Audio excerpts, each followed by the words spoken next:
आप मेरे बैकग्राउंड में क्या देख रहे हैं? कप्स जेंजी की भाषा में गए एस्थेटिक बैकग्राउंड है। पर ये बैकग्राउंड अगर हम अपने मम्मी या पापा को दिखाएं तो वो यही बोलेंगे, ये जो कप है सीधा कबर्ड में डाल के रख दो, क्योंकि जब मेहमान आएंगे तो काम आएंगे। तो ऐसे में क्या डिफरेंस है हमारे मम्मी पापा में और हमारे माइंडसेट में? हम इस बैकग्राउंड को एस्थेटिक कह रहे हैं और वो कह रहे हैं कि इस कप को जाके अलमारी में रख दो। इस वीडियो में हम यही समझेंगे। आइए जानते हैं। सबसे पहले जान लेते हैं मिलेनियल्स यानी जेन वाई क्या है, कौन सी जनरेशन है। 1981 से लेके 1996 में जितने भी लोग पैदा हुए हैं वो मिलेनियल्स या जेन वाई है, तो सिंपली जेन वाई रखते हैं। उस जनरेशन के पैदा हुए बच्चे विदाउट इंटरनेट पैदा हुए थे। उनके पास ना कोई रिसोर्सेज थी ना इंटरनेट था। वो बस स्कूल से आके सीधा अपने दोस्तों के पास जाते थे, खेलते थे, वही उनकी दिनचर्या थी। साथ ही साथ 10th का रिजल्ट हो, 12th का रिजल्ट हो, वो सारा उनके अखबार में आता था। कोई रिसर्च करनी थी, अखबार में आता था। बुक्स पढ़ लीजिए, इस जनरेशन का यही काम था। पर इस जनरेशन ने दुनिया बदलते हुए भी देखी है। इस जनरेशन ने इंटरनेट का पहला स्लॉट देखा है। साथ ही साथ जब नया कंप्यूटर आया, इस जनरेशन ने उसे बहुत अच्छे से एक्सेप्ट करा।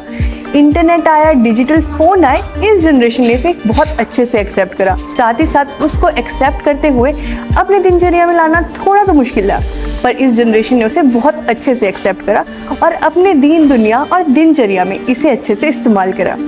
अब जानते हैं आपकी हमारी फेवरेट जनरेशन जेन-ज़ी जनरेशन। ज़्यादातर जो वीडियो देख रहे होंगे मुझे लगता है वो जेन-ज़ी होंगे।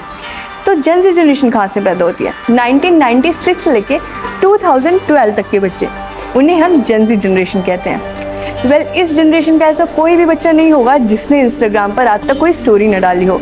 कोई स्टोरी के साथ साथ ऐसा कोई भी बच्चा नहीं होगा जो ना इन्फ्लुएंसर बनने का ट्राई कर रहा हो और जिनका ज़्यादातर करियर कंटेंट क्रिएटर ही हो। इस जनरेशन ने हमें इंटरनेट का यूज़ करना सिखाया, साथ ही साथ उससे अर्निंग कैसे हो सकती है वो सिखाया। इस जनरेशन ने बहुत कुछ सहा भी है। ट्रोल होना, साइबर क्राइम होना, इस जनरेशन ने बहुत कुछ सहा है।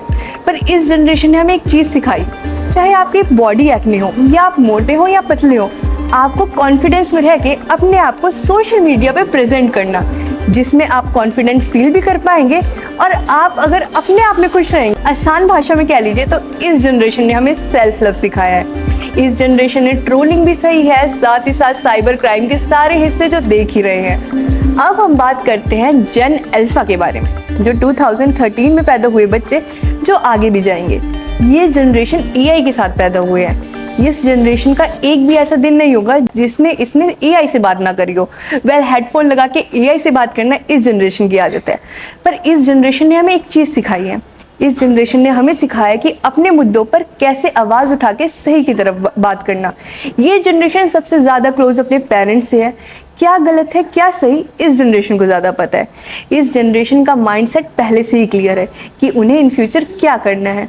साथ ही साथ इस जनरेशन ने हमें सिखाया कि अपने लिए स्टैंड कैसे करते हैं, और इस जनरेशन को गुड टच और बैड टच की बहुत अच्छी नॉलेज है। ये तो था फर्स्ट पार्ट कुछ इंट्रोडक्शन का।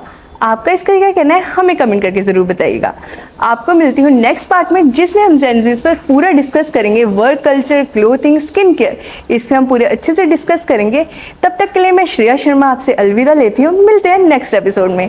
इससे पहले subscribe our channel and don't miss to press the bell icon.